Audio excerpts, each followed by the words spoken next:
Бұл адам Танг Хуй. Ол бұрын Азия чемпионы атағына ие болған MMA спортшысы болған.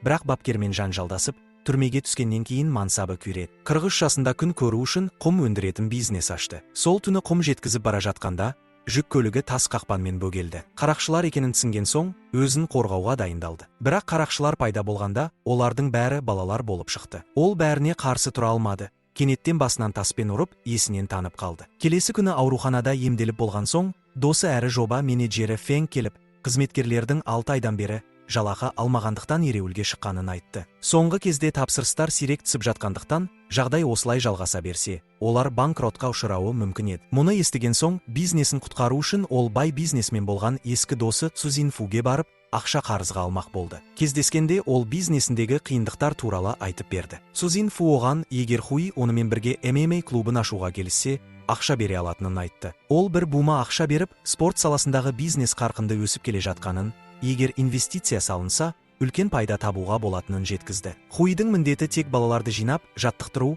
ал қалған қаржыны Цзин Фу өзі шешетін болды. Ақшаға мұқтаж болған Хуй келісті. Келесі таңертең Хуй қызметкерлердің жалақысын төлеумен айналысып жатқанда, Фэнг оның сұрауы бойынша болашақ шәкірттерді ертіп келді. Оларды көрген Хуй алғашында үмітсіздікке түсті, бірақ кейін оған бір идея келді. Сол күні кешке Хуй мен Фэнг құм жеткізу сылтаумен алдыңғы күнгі ұрыларды ұстауға шықты. 8 баланы ұстап алған соң, мақсаты бизнес болса да, олармен жақсы қарым-қатынаста болды. Тамақтанып отырған кезде, Хуй балаларға егер полицияға бергісі келмесе, шәкірті болуға келісу керектігін айтты. Қарақшы болғаннан гөрі, жекпе-жек үйренген жақсы екенін айтты. Балалар бір ауыз қарсы шықпай келісті. Әңгіме барысында балалардың бірі Маху ешқашан мектепке бармағанын, оқида, жазада алмайтынын айтты. Мұны естігенде Хуйдың іші ашыды. Содан кейін кеңсесіне барып, MMA спортшысы болған кезін есіне алды. Сол түні балалар қоймада түнеді. Жұмсақ төсекке алғаш рет жатқан соң, олар бұл жерде мәңгі ұйықтасақ деп тіледі. Тіпті олар тек бизнес үшін қолданылып жатқанын түсінсе де,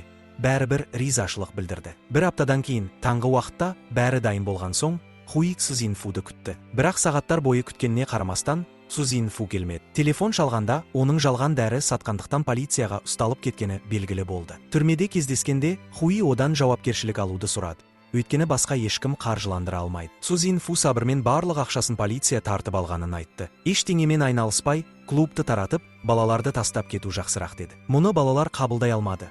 Бірақ Хуйдың қолынан ештеңе келмеді. Сол түні кен орнына оралғаннан кейін, Хуй клубтың жабылатынын жариялады. Балалар аң-таң болды. Балалардың бірі сумо қалуға және жекпе-жек үйренуге рұқсат сұрады. Жақсы бала болуға уәде берді. Бірақ ауыр жүрекпен Хуй олардың бәрін қуып жіберуге мәжбүр болды. Көп ұзамай, Хуй тазалықпен айналысып жатқанда, басқа ген иесі келіп, бір топ бала оны тонап кеткенін айтты. Алғашында Хуй оларды танымаймын деп көрсетті. Бірақ олар тонап жатқанда өздерін Хуйдың шәкіртіміз деп таныстырған. Хуйды ұрып, есінен тандырды, ал айып ретінде оның барлық құмын тартып алды. Осы оқиғадан кейін келесі күні Хуй балаларды үйіне апарып, ата-аналармен кездесуге шешім қабылдады. Барғанда Хуй, Ума Хуй және Суму бірге жаяу жүріп, қалған балалар жүк көлігінде күтті. Үйіне жеткенде Сумудың сал ауруына шалдыққан әпкесін көріп, Хуй қатты өкінді. Қызын ісінің мәселе туындатқанын біліп, Хуйдан кешірім сұрады. Ата-аналары тарапынан қараусыз қалып, ұзақ уақыттан бері кедейлікте өмір сүріп келе жатқандарын айтты. Ол Хуйдың шығындарын өтеп беруге тырысатынын уәде етті. Бірақ жүрегі шыдамай, Хуй оған ақша беріп кетіп қалды. Келесі таңертең кен орнында Хуй балаларды жинап, оларға келісімшартты көрсетті. Онда егер олар ешқашан ұрлық жасамай, онымен бірге жекпе-жек үйренсе, бұл жерде тегін тұрып, тамақтан алатыны жазылған еді. Балалар еш ойланбастан келісті. Істен кейін Хуй барға барып, ескі досымен кездесті. Ол досына барды адамдарды тарту үшін MMA жекпе-жектерін ұйымдастыруды ұсынды. Бұл жай жекпе-жек болады, ешкім зардап шекпейді. Шәкірттерінің адамдарды көңілдендіре алатынына сенімді еді. Бұл керемет идеяны естіген досы келісті. Келесі күні жаттығудан кейін Хуй балаларға MMA спортшыларының жекпе-жек видеоларын көрсетті. Ол болашақта осылайша адамдардың алдында төбелесетіндерін түсіндірді. Бірақ айырмашылығы бұл жай ғана актерлік ойын. Содан кейін Хуй Суму мен Махуға актерлік шайқасты көрсетуін сұрады. Бірақ олардың ойыны шынайы көрінбеген соң, Хуй Махуды тебіп жіберіп, ауырған кезде қандай бет әлпет болатынын көрсетуді сұрады. Ол актерлік тек әрекет емес, сезім де маңызды екенін айтты. Бірнеше күндік жаттығудан кейін Хуй балаларды барға алып барды. Сол түні көрермендерді Суму мен Маху көңілдендіруге тиіс еді. Бірақ олардың төбелесі өтірік екені көрініп тұрды. сондықтан көрермендер көңілі қалды. Хуи ашуланып, оларға шынайы төбелесуді бұйырды, бұл нәтиже берді. Олар көрермендердің көңілінен шыға білді. Көрсетілімнен кейін Суму Хуиға сырын айтып, ол да шынайы спортшы болғысы келетінін, егер бір күні чемпион атанса, әпкесін әлемді аралатуға алып кететінін айтты. Содан кейін ол Хуиден бұл арманым шын бола ма деп сұрады. Бірақ Хуи үнсіз қалды. Келесі күні балалар жігерлі жаттығу үшін Хуи оларға жаңа құрал жабдық сатып алып берді. Күннен күнге жаттығу артынан жаттығу, қойылым артынан қойылым жалғаса берді. Ақыры бір күні олардың жекпе-жек клубы танымал болып кеткен соң, қаланың әйгілі бір барынан жекпе-жек ұйымдастыру ұсынысы түсті. Хуи ойланбастан бірден келісті. Алайда бір түні Маху мен Суму жекпе-жекке шыққанда бір топ бұзақы төбелесті бұзуға келді. Олар бұл жекпе-жек жалған екенін білгендерін айтты. Бірақ Маху мен Суму қарсыласуға тырысқан соң, оларды соққыға жықты. Бұл хабарды естіген Хуи бірден көмекке ұмтылды. Бірақ олар бұрышқа қамалып қалған еді. Абырой болғанда Фэнг дер кезінде келіп, бұзақылардың назарын басқа жаққа аударды. Осылайша үшеуі қашып үлгерді.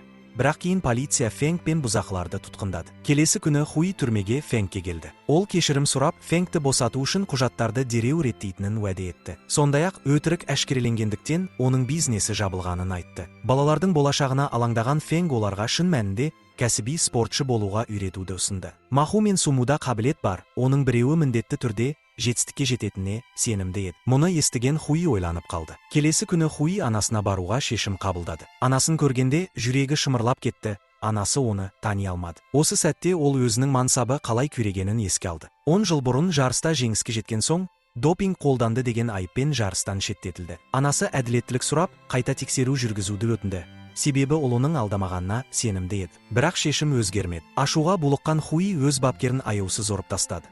Соның салдарынан түрмеге түсті. Өз қателіктерін еске алып, ол жылап, анасынан кешірім сұрады. Сол сәттен бастап, өмірінің қалған бөлігін балаларды кәсіби спортшы етіп тәрбиелеуге арнауға шешім қабылдады. 10 жылдан кейін әуежайда Хуи Маху мен Сумуды қарсы алды. Олар ұлттық деңгейдегі MMA чемпионатына қатысқан еді. Жолда келе жатып, Хуи олардың іріктеу кезеңіне қалай жеткенін әңгімеледі. Бұл әңгіме оны ерекше мақтанышқа бөлеген еді. Клубқа жеткенде Хуи кедей отбасылардан келген көптеген ата-аналардың балаларын спорт залына қабылдауды сұрап тұрғанын көріп таңғалды. Ол қуана келісті. Спорт залы атақты болғанымен Хуи ешқандай ақы алмады. Жатақхана мен тамақтану да тегін болды. Ол тек қана спортқа емес, білімге де мән беріп, балаларға арнайы мұғалімдер жалдады. Маху мен Сумудың іріктеудегі жетістігін атап өткеннен кейін Хуи жеке мектепке барды. Мектеп директормен кездесіп, кедей балаларды оқуға қабылдауын өтінді. Бірақ директор бас тартты, егер олар бұл мектепте оқығысы келсе, кем дегенде тіркеу ақысын төлеуі керек еді. Мұны естігенде Хуи әлсіреп қалды. Сол түні спорт залына оралғанда, ол Сумудың әлі де жаттығып жатқанын көрді. Оның жанына барып, сен финалға дейін жетесің, мен сенемін. Тіпті чемпион боласың. Алтын медальды әкелесің, деді. Суму оған алғысын білдіріп, өзінің өмірі Хуидің арқасында өзгергенін айтты. Хуи бұл сөздерден қатты толқып, Сумуды жекпе-жекке шақырды. Бірнеше күннен кейін, іріктеу кезеңі басталар алдында, Хуи күтпеген жаңалық алды. Маху мен Сумудың бала кезіндегі жекпе-жегі түсірілген видео интернетте таралып кеткен екен. Соның салдарынан екеуі де уақытша жарысқа қатысушылар тізімінен шығарылды. Комитет төрағасымен кездескенде, Хуи оларды жарысқа қатыстыруды өтінді. Бірақ қоғам наразылығы тым күшті болғандықтан, төраға бас тартуға мәжбүр болды. Ол Хуиге басқа спорт залдың визиткасын беріп, егер олар чемпионатқа қатысқысы келсе, басқа залға ауысудан басқа жол жоқ, деді. Хуидің кәмелетке толмағандарды пайдаланғаны туралы жаңалықтар кең таралып, полиция спорт залын тергеу уақытына жапты. Хуи қарсы тұра алмады. Бірнеше күн өткен соң, басқа амал қалмаған соң, Маху мен Сумудың жарысқа қатысу үшін, олар білмей тұрған кезде, Хуи басқа спорт залдың иесімен кездесті. Ол балаларды бар жан тәнімен жаттықтыруға уәде берді. Келіссөздерден кейін Хуи өз қолымен жаттықтырған 2 шәкіртін сол залға тапсыруға келісті. Сол түні Хуи балаларды соңғы рет кешкі асқа алып шықты. Тамақтанып отырғанда балалар спорт залы жабылса да, Хуи қандай жағдай болмасын, олар оның жанында қалатынын айтты. Себебі ол оларға әке сияқты болған. Бірақ әңгіме ортасында Хуи кенеттен оларға Маху мен Сумуды басқа спорт залына өткізу туралы келісімшартқа қол қойғанын айтты. Ал қалған балаларға үйлеріне қайтуға еркіндік берілгенін жеткізді. Мұны естіген Маху наразылық білдірді. Бірақ балалардың болашағы үшін Хуи жүрегі қан жыласа да, клубтың таратылғанын хабарлап, балаларды қуып жіберді. Көңілі босап, оларды енді көзіне көрсетпесін деп бұйырды. 1 жылдан кейін Хуи жаңа бизнес ашты. Ол осы бизнестен түскен табыстың бір бөлігін бұрын өзі тәрбиелеген кедей балалардың оқуына қайырымдылық ретінде бөлді. Сол күні таңертең Тан оған бір топ журналистің Хуимен сұхбаттасқысы келіп жүргенін айтты. Бірақ Хуи кездесуден бас тартты. Түстен кейін Хуи Сумудың әпкесінің үйіне соқты. Оның өмірі Хуидің көмегімен түзелген еді. Ол Хуиге Сумудың жиі хат жіберетінін айтты. Хуи хаттарды оқып, бұрынғы шәкіртінің табысты спортшы болғанына қуанды. Бірақ хаттардағы барлық мөртаңбалардың бірдей екенін көріп, Сумудың өтірік айтып жүргенін түсінді. Шындығын білу үшін Хуи хат жолданған мекен жайға жолға шықты. Жолда кетіп бара жатып, қарақшы тоқтатқан көлікке соқтығысып қалды. Қарақшыға қарағанда, оның Маху екенін көріп, таңғалды. Хуи оны қуып жеткен соң, Маху бәрін түсіндірді. Хуи кеткеннен кейін, олардың болашағы күйреп, тағы бір рет әкесінен айырылғандай болды. Суму тізесінен ауыр жарақат алып, жүре алмай қалған. Емделу үшін Маху амалсыздан адамдарды тонауға мәжбүр болған. Бұл әңгімені естіген Хуи күйініп, өзін кінәлі сезінді. Келесі күні ол Сумудың жағдайын көруге барды. Ол төсекте жатқан Сумуға қарап, жан жарасын жасыра алмады. Суму да көз жасына ерік берді. Хуи оған Махудың полиция тарапынан тұтқындалғанын айтты. Жылап отырып, Суму шындықты баяндады. Жаңа клубта жаттыға бастағанда, клуб иесі оны допинг қолдануға мәжбүрлеген. Ол бас тартқан соң, оны аяусыз сабап, тізесін ауыр жарақаттаған. Бұл жайтты естіген Хуи ашуланып, клуб иесіне жол тартты. Келген бетте оны соққыға жықпақ болды. Бірақ жалғыз болғандықтан, басқа спортшылар оны оңай тоқтатты. Клуб иесі Маху мен Сумудың оның келісімшартымен жаттығатынын айтып, Хуидің араласуға құқығы жоқ екенін, ал оларды қайтарғысы келсе, айыппұл төлеуі керектігін айтты. Хуиді қуып шығар алдында ол Сумуға жасағандай, Хуидің иығын басып сындырып жіберді. Келесі аптада Хуи телешоуға қатысу туралы ұсынысты қабылдады. Сұхбат барысында көрермендер оны ақымақ деп атады. Жүргізуші Хуиден балаларды не үшін баптап, оларды неге паналатқанын сұрады. Қоғамда тараған пікір бойынша, Хуи балаларды өз пайдасы үшін пайдаланған. Хуи жауап беріп, «Я, мен оларды алдадым. Бірақ оларды жақсы болашаққа итермелеп алдадым. Ұрлықты тастау үшін чемпион болып, алтын медаль алу үшін алдадым. Кедей балаларға ешкім ешқашан көңіл бөлген емес. Олар қоғам үшін қоқыс сияқты. Мектепке баруына көмектесу түгілі,